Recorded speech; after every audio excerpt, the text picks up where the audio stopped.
Thank you very much, Marianne, and it's indeed a pleasure to be here back in California. I think I grew up in California. I don't know where you grow up exactly, but I lived here about 25 years in Southern California and also in Santa Cruz. I always feel I am a Californian, even though I've lived just as long outside of California. So it's great to be back, and especially among such a great group here of this, I think the adult literacy stars in California. I'm going to talk about some of the work that AIR does, just very briefly, in adult literacy, but I really want to focus on a symposium that we held last month, which we called Changing the Odds, which I think has some relevance. It definitely has some direct relevance to, I think, what we're going to talk about today, and I think some of the themes that came out of that symposium we'll see all day long with the different presenters. Just a word about AIR. We are a large nonprofit research and policy group, research group really, in Washington, although we do also have offices, of course, here in Sacramento and in Palo Alto. We have a small group of very committed and dedicated adult literacy and adult education staff that are professional developers and researchers, and we have all have fairly good long careers in adult literacy, and we're very committed to doing adult literacy. You of course are aware of our CalPro project, but I'm telling you a little bit about, let me tell you a little about the other projects we have. Our work really falls into two areas, one of training and technical assistance and one of research. We have a new project we're just beginning called Supporting Teacher Quality, or we call the Teaching Excellence in Adult Literacy, or TEAL Center, and that will be starting up and work over the next 3 years, and we're going to focus on providing training on improving writing instruction in adult basic education. We have, of course, the infamous national reporting system that was a support contract that was developed partly by us at AIR in cooperation with OVE, and we provide technical assistance and training on NRS issues and technical assistance on data systems and other things. In the past, we just recently had projects on developing content standards and supporting adult ed in rural states. On the research side, we have mostly been working in ESL. We run two very large adult ESL studies looking at the impact of instruction on literacy level ESL learners, one that was completed about 4 or 5 years ago called the What Works Study, and one we're just finishing now called the ESL Literacy Impact Study. And you'll be hearing about that, I hope, later this year as we prepare our final report. We're also doing a project in the transition area looking at ESL learners transitioning from ESL into ABE. I'm not really going to talk about that today, but that is a project that's ongoing. We're looking at 10 models across the country to help get ideas and improve that transition. And in the past, we've also worked in adult numeracy. So we're very much active in adult literacy. I like to think we have a good reputation and we do really good work. And recently we've thought, we've really stayed out of the policy arena, but recently we've thought that that would be something good for us to do, to sort of take this knowledge, get some key people in the field together and develop some ideas for improving adult literacy and improving adult education in several ways. And we thought this was a really good opportunity and a good time to do that. As you probably know, the Workforce Investment Act, the law that regulates adult education, it's actually been expired for a number of years, but it's really coming up for reauthorization soon, we hope. And there are 2 bills in the Congress right now, one in the Senate, one in the House, to reauthorize adult education. So we know there are discussions going on about that. It was also a new administration, as we know, and new people, and new opportunities, we think, and new attention being paid, new and renewed attention, we think, to adult literacy.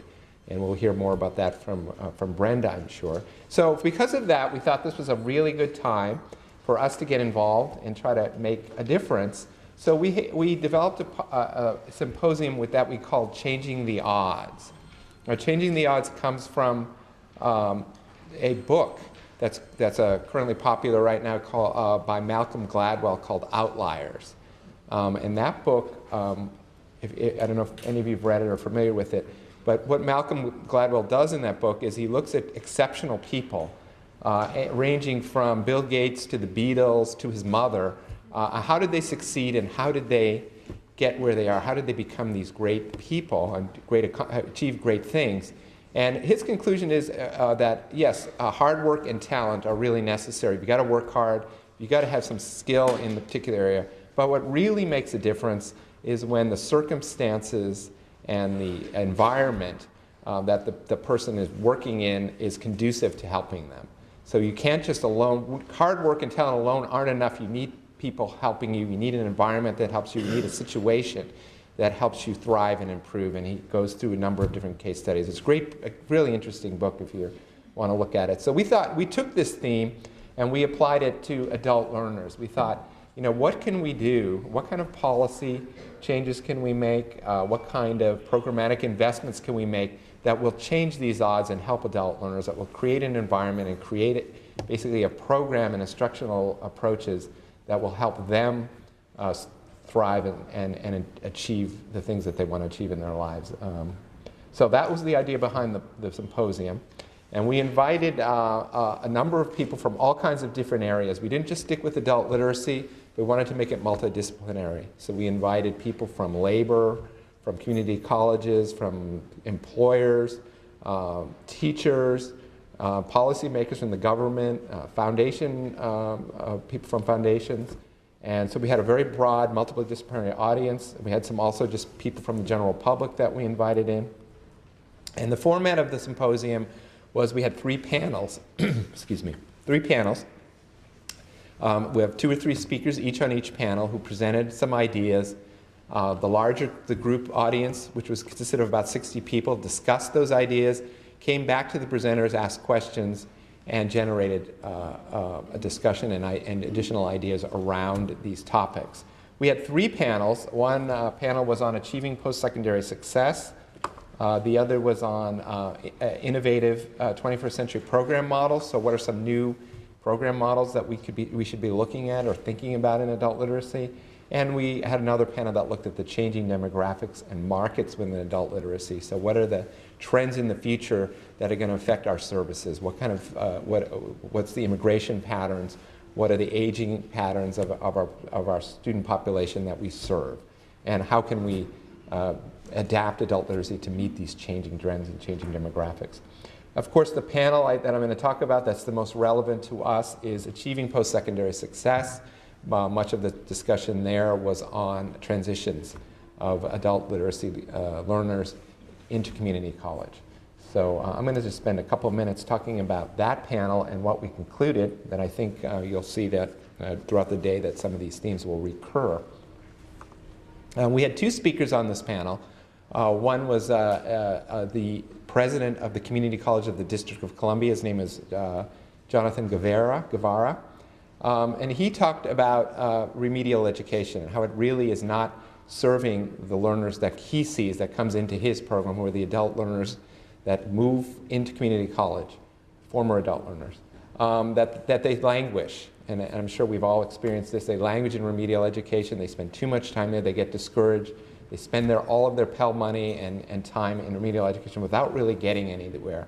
And he was actually very critical of remedial education in his college and in general as well.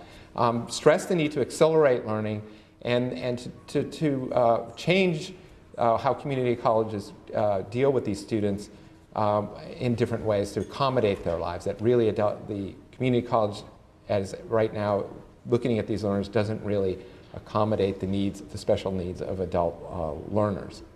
Our second speaker was Judy Taylor. And she's from an organization called Jobs for the Future. And Judy is running a project that you may have heard about called Breaking Through. And what Breaking Through is, it's I believe, funded by the Carnegie Foundation. And it is giving grants to community colleges to develop innovative models to help former adult literacy learners make that transition into community college. And there's about 20 or 25 colleges that are doing this, trying different models, and have gotten grants, and I believe that's ongoing for the last 2 years.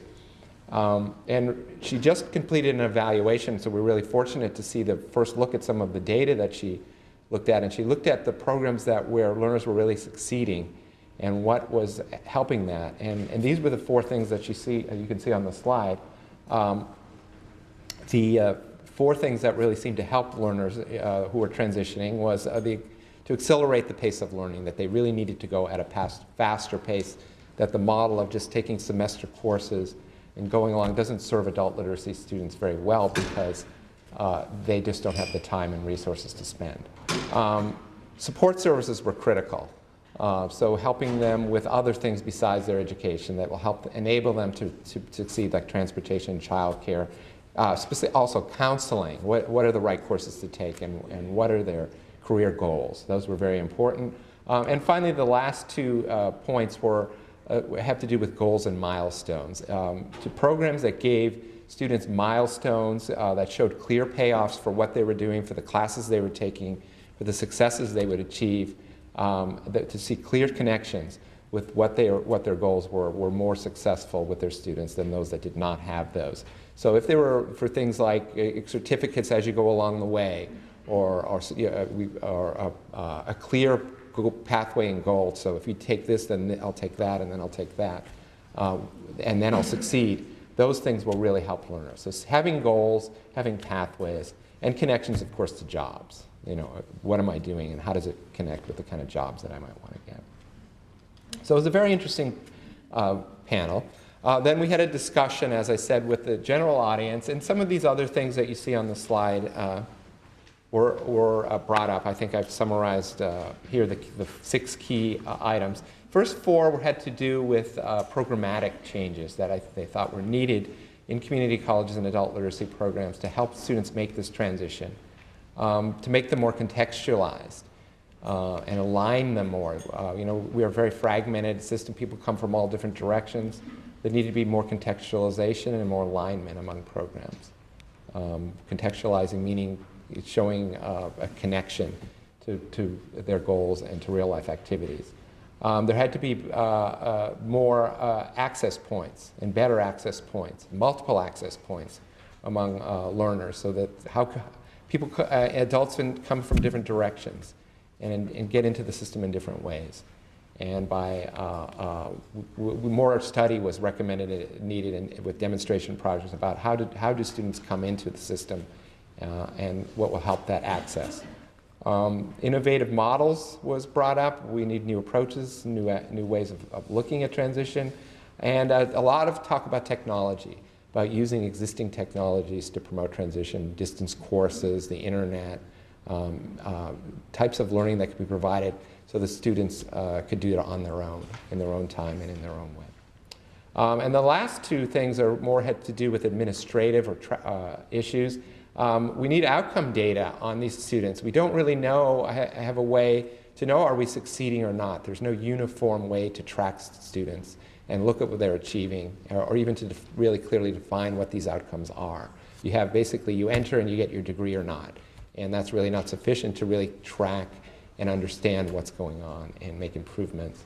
And finally, there's as in any change that you make in any instructional and educational setting, we need professional development. Teachers need to know about these students and be trained on the new approaches that might come up. Just a quick summary, summarize all of these things. I think these were the things that came out in the discussions as far as what is it, okay, now that we've talked about all this, how do we put this into action and make it real? Definitely there was consensus among our audience and our panel members that there need to be an approved approach to remedial and developmental education, that educators need to think about what are we training students to do, what do we want them to do, what do they want to do, to go beyond sort of just getting a GED or just getting a degree, that had to be more modularized and more clearly defined. There's definitely a lack of assessment that can be used with our population. We don't have good assessments, particularly on the adult ed side. We have limited tests that don't really measure the kinds of progress that students may need to make to succeed.